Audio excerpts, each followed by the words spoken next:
মুনির নানা মত, নানা মুনির নানা মত। এক একজন ব্যক্তি এক একজন রকম ব্যাখ্যা করছে, এক একজন ব্যক্তি সে এক এক রকম মতবাদ পেশ করছে। আমরা দেখতে পাচ্ছি এই জগতে ঈশ্বর নিয়ে বিভ্রান্ত মানুষ, সবথেকে বেশি বিভ্রান্ত ঈশ্বরকে নিয়ে। তাই দেখুন, মানুষ চারিদিকে যেখানে যায়, গঙ্গা গায় গঙ্গা দাস, যমুনা গায় যমুনা দাস, যেখানে যাবে সেখানেই ঘন্টা বাজায় মানুষ। অর্থাৎ মানুষ ঈশ্বরকে তত্ত্বগতভাবে কেউ জানতে পারে না বা জানবার চেষ্টাও করে না।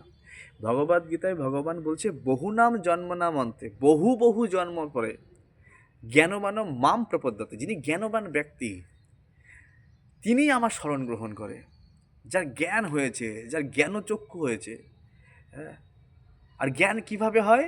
দিব্য জ্ঞান হৃদে প্রকাশিত গুরু এবং বৈষ্ণবের প্রভাবে তাকে দিব্য জ্ঞান প্রদান করা হয়, যার মাধ্যমে সে বহু বহু নাম জন্মান্তে, বহু বহু জন্মের পরে সে ভগবানকে জানতে পারে। বলছে এইরকম মহাত্মা অত্যন্ত সুদুর্লভ, যে ভগবানকে যে জানতে পারে। তাই ভগবানকে জানাই হচ্ছে এই জীবের চরম শ্রেয়। যে ভগবানকে জেনে তার চরণে প্রপত্তি, শরণাগত হওয়া। কিন্তু মানুষ এটাই এই জগতে বেশি মিস করছে এবং দুর্লভ মানব জীবনের অপরচুনিটি সে হারিয়ে ফেলছে।